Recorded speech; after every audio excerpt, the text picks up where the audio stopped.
Good morning, algebra students, or maybe good evening, depending on when you're watching this. So what we're going to look at today is solving radical equations. And the nice thing is, like with any type of equation, you will be able to check your answer and make sure that you've done it correctly. So just a little reminder, just thinking back to kind of multiplying radicals from what we were doing last week. The square root of 7 times the square root of 7 is going to equal 7.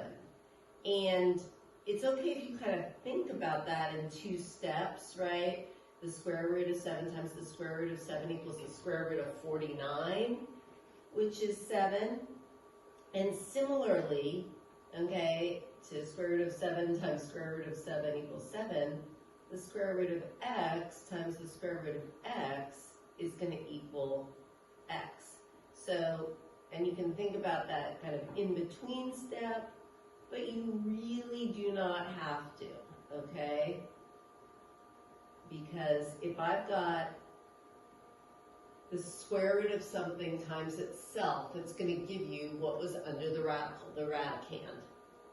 So when I'm solving radical equations, as long as I do the same thing to both sides, we're okay. So what we're doing is we're squaring both sides. And just walking through this example, the first thing I need to do is isolate the radical expression. And so I subtract 4 from both sides. Now I square both sides. So the square root of 2x minus 1, the whole quantity squared, is just going to give me 2x minus 1. And then from here, I solve it like a first semester, fall semester linear equation. And then I can check my answer, right? If I go ahead and put the 5 back in, 2 times 5 is 10, 10 minus 1 is 9, square root of 9 is 3, plus 4 is 7. So we'll just do a couple here. What I'm going to do here, I square both sides, so I get x equals 64. And this one, it's easy to check, right? The square root of 64 is 8. And again, that is the principal root. Even though I know negative 8 times negative 8 equals 64, when you say, take the square root of 64, we only say the positive answer, the principal root. So for this one, step 1 is to isolate the radical, so I divide both sides by 5. So now I've got the square root of x equals 9. I square both sides, I get x equals 81. And I can check that. 5, and when there's no symbol, it means times, right? So that's saying 5 times the square root of x. Since the square root of 81 is 9, 5 times 9 does equal 45. If I go ahead and look at this one, even though there's kind of 2 terms under the radical, since it's all under the radical, I get to square both sides. So then I have 4x minus 1 equals 25. I add 1 to both sides. I've got 4x equals 26. So x equals 26 fourths, which 2 goes into both of those, so that would be 13 halves. And then I can check it, right? So if I say, what's the square root of 4 times 13 halves minus 1, okay, when I multiply 4 times 13 halves, I get 2 times 13, which is 26, minus 1, so I get the square root of 25, which is 5.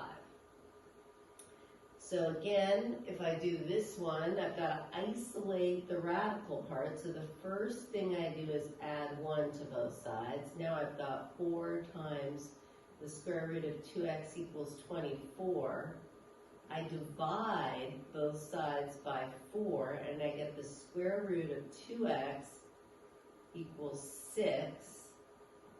Now I square both sides to get rid of that radical.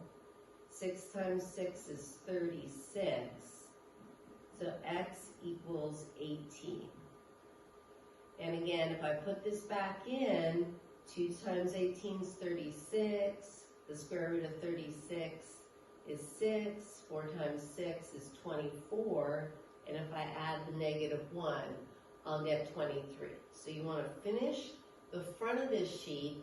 The book assignment that I'd like you to do is page 564, 3 to 19 odd, and just please email me for video lesson requests because I am happy to make more. So I'm Judy King, J. King at tamdistrict.org. So jking@tamdistrict.org, and that if there's anything that we've done that you'd like to see more videos on, I am happy to help with that. The back of our handout has these puzzles, and I think these puzzles are worth doing just to build your confidence, right? So, because you're going to be able to find the answer down below, and then you know you're doing this right. And if you see something like a no solution, that would happen if we were trying to, let's say, take the square root of that would be equal to a negative number. So that's how that's going to happen. Thank you.